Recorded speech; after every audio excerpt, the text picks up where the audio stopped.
membahas tentang teknik sampling probability. Baik, perkenalkan nama saya Iman Anugrah. Selamat datang di 1020 2209 dosen pengampu Ilmu Pemarida Psikolog SKM MPS.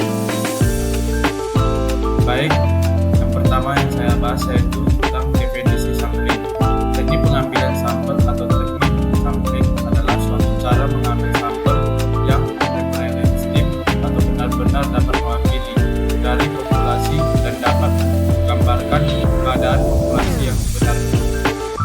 Jadi, pengertian sampling atau metode pengambilan sampel menurut tafsiran beberapa ahli.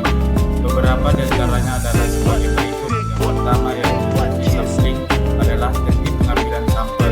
Yang kedua yaitu teknik sampling adalah cara untuk menentukan sampel yang jumlahnya sesuai dengan ukuran sampel yang akan dijadikan sumber data sebenarnya dengan memperhatikan sifat-sifat dan penyebab populasi agar diperoleh sampel yang representatif. Tahapan pengambilan sampel diantaranya mendefinisikan populasi yang akan diamati, menentukan kerangka sampel dan kumpulan semua peristiwa yang mungkin, menentukan teknik atau metode sampling yang tepat, melakukan pengambilan sampel atau pengumpulan data, dan melakukan pemeriksaan ulang pada proses sampling. Baik, selanjutnya yaitu teknik pengambilan sampel. Teknik pengambilan sampel atau teknik sampling adalah suatu cara mengambil sampel yang representatif, benar-benar dapat mewakili dari populasi dan dapat menggambarkan keadaan populasi yang sebenarnya. Ada dua macam teknik pengambilan sampel. Teknik pengambilan sampel yaitu yang pertama yaitu probability sampling dan non-probability sampling. Namun pada pemaparan materi kali ini kita akan membahas mengenai probability sampling. Adapun jenis probability sampling adalah sebagai berikut. Yang pertama yaitu sampel random sampling. Sampel random sampling atau pengambilan sampel acak sederhana adalah cara pengambilan sampel dari anggota populasi dengan menggunakan acak tanpa memperhatikan strata atau tingkatan dalam anggota populasi tersebut. Hal ini dilakukan apabila anggota populasi dianggap homogen. Contoh, seorang peneliti melakukan penelitian tentang analisis kelengkapan rekam medis elektronik penyakit demam berdarah di Rumah Sakit Santa Elizabeth Medan tahun 2003. Populasi di dalamnya penelitian ini adalah seluruh berkas rekam medis pasien demam berdarah DW di Rumah Sakit Santa Elizabeth Medan tahun 2023 sebanyak 368 berkas rekam medis Medical Record RS Santa Elizabeth Medan tahun 2023. Yang kedua yaitu systematic random sampling. Teknik pengambilan sampel acak sistematis adalah teknik pengambilan sampel berdasarkan urutan dari anggota populasi yang telah diberi nomor urut. Teknik pengambilan sampel ini hampir sama dengan teknik sampel acak yang sederhana, hanya unsur pertama sampel saja yang dipilih secara acak, sedangkan unsur-unsur selanjutnya dipilih secara sistematis menurut pola tertentu. Langkah-langkah pengambilan sampel dengan sampling. Pertama yaitu jumlah elemen dalam populasi dibagi dengan jumlah unsur yang diinginkan dalam sampel, sehingga terdapat subpopulasi yang memiliki jumlah elemen yang sama. Yang kedua yaitu dari populasi pertama dibagi jumlah anggota dari sampel yang dikehendaki, biasanya dengan menggunakan tabel bilangan random. Yang ketiga yaitu anggota dari subsampel pertama yang terpilih digunakan sebagai titik acuan atau awal untuk memilih sampel berikutnya pada setiap jarak interval tertentu. Contoh, dilakukan sebuah penelitian di salah satu rumah sakit di mana seorang peneliti dengan judul analisis kelengkapan berkas rekam medis pasien COVID-19 di Rumah Sakit Santa Elizabeth Medan tahun 2021. Populasi dalam penelitian ini adalah seluruh berkas rekam medis pasien COVID-19 di Rumah Sakit Santa Elizabeth Medan tahun 2021 sebanyak 930 berkas rekam medis.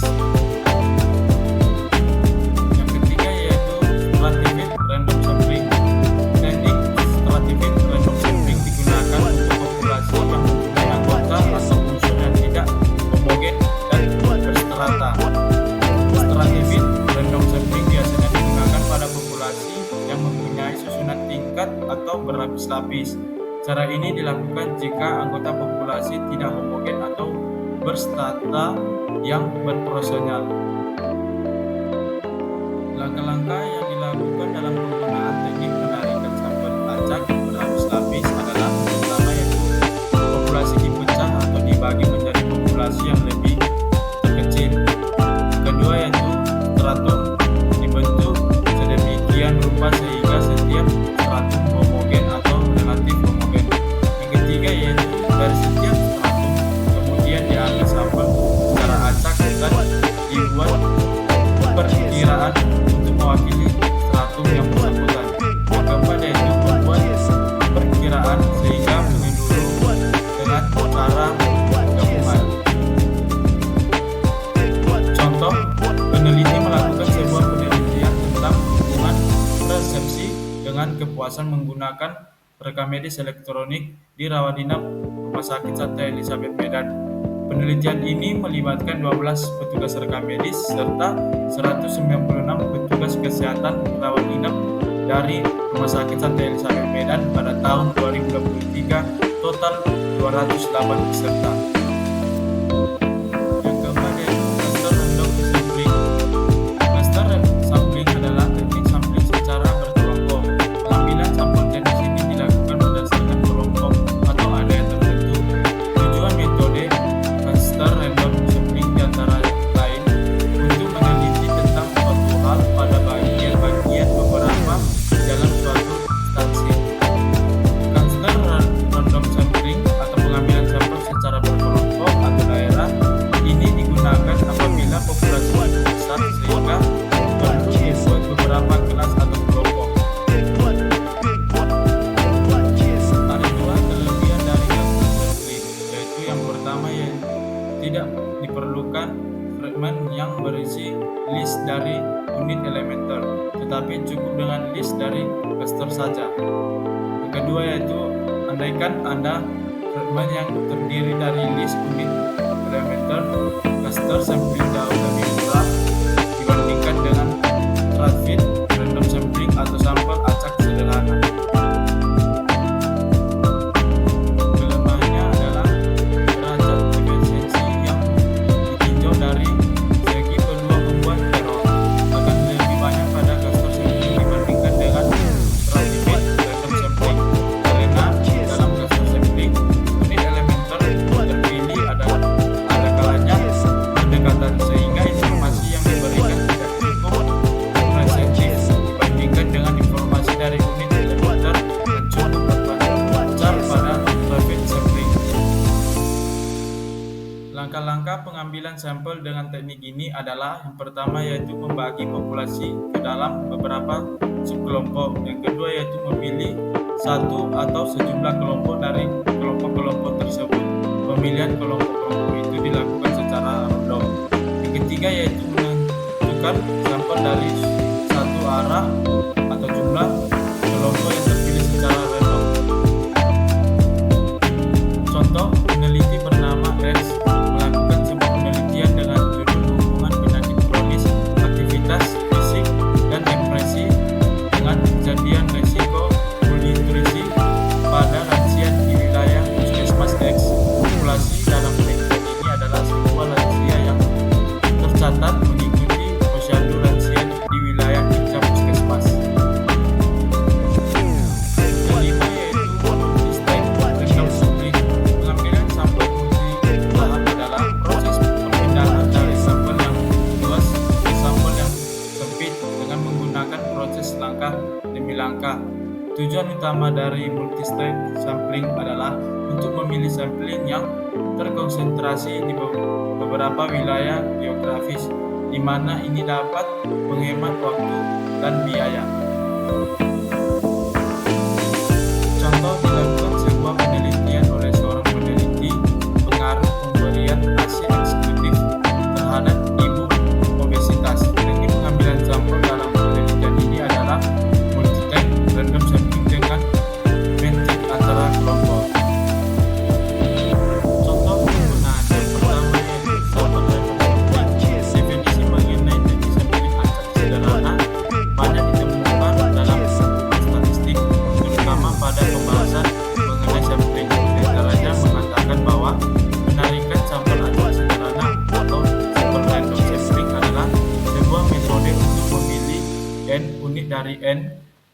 atau populasi, sehingga dapat setiap elemen dari C atau baca N kombinasi dari N objek. Sampel yang berbeda mempunyai kesempatan yang sama untuk dipilih. Yang kedua yaitu sistematic random sampling. Teknik penarikan sampel acak sistematis adalah teknik pengambilan sampel berdasarkan urutan dari anggota populasi yang telah diberi nomor unit. Teknik pengambilan sampel ini hampir sama dengan teknik sampel acak sederhana. Hanya unsur pertama sampel saja yang dipilih secara acak, sedangkan unsur-unsur selanjutnya dipilih secara sistematis menurut pola tertentu.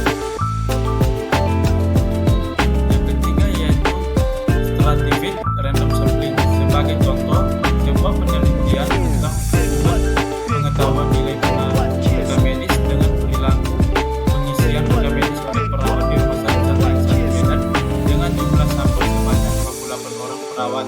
Populasi dalam penelitian ini adalah seluruh perawat di ruangan inap Rumah Sakit Santai Elizabeth Medan tahun 2023 yang berjumlah 150 perawat. Yang keempat yaitu cluster random sampling. GTW cluster sampling mirip dengan metode stratified sampling, hanya saja populasi dibagi menjadi beberapa cluster atau di bagian yang setara. Sebuah penelitian dilakukan untuk menganalisis hubungan penyakit kronis, aktivitas fisik, dan depresi dengan kejadian risiko malnutrisi pada lansia di wilayah kerja puskesmas. Sampling ini pada penelitian menggunakan probability sampling dengan cara cluster sampling, yaitu pengambilan sampel dengan cara mengumpulkan berdasarkan wilayah atau lokasi penelitian.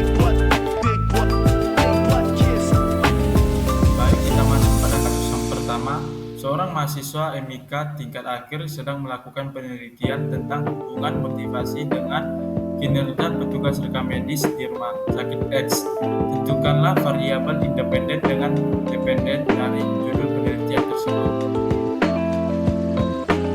Kasus yang kedua yaitu salah seorang penelitian melakukan sebuah penelitian terkait analisis kesuksesan implementasi rekam medis elektronik di rumah sakit X, di mana jumlah sampel diambil sebanyak 100 responden yang terdiri dari petugas rekam medis, dokter, perawat, dan staf unit penunjang, dibagi sesuai dengan jenis kelamin, profesi, dan pendidikan dan masa kerja. Dari kasus di atas, tentukanlah jenis teknik pengambilan sampel yang digunakan.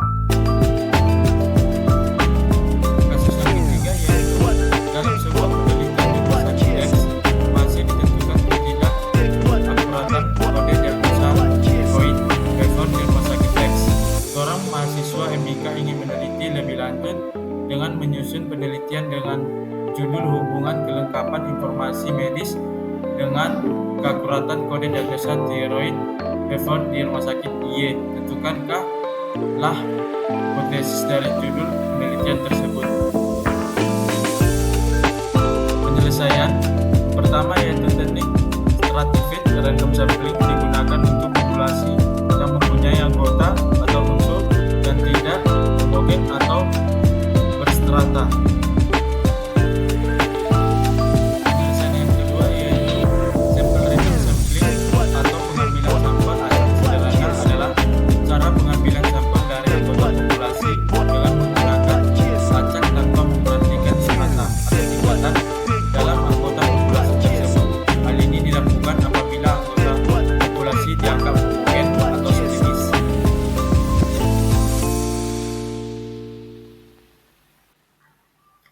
Penyelesaian yang ketiga yaitu cluster sampling adalah teknik sampling secara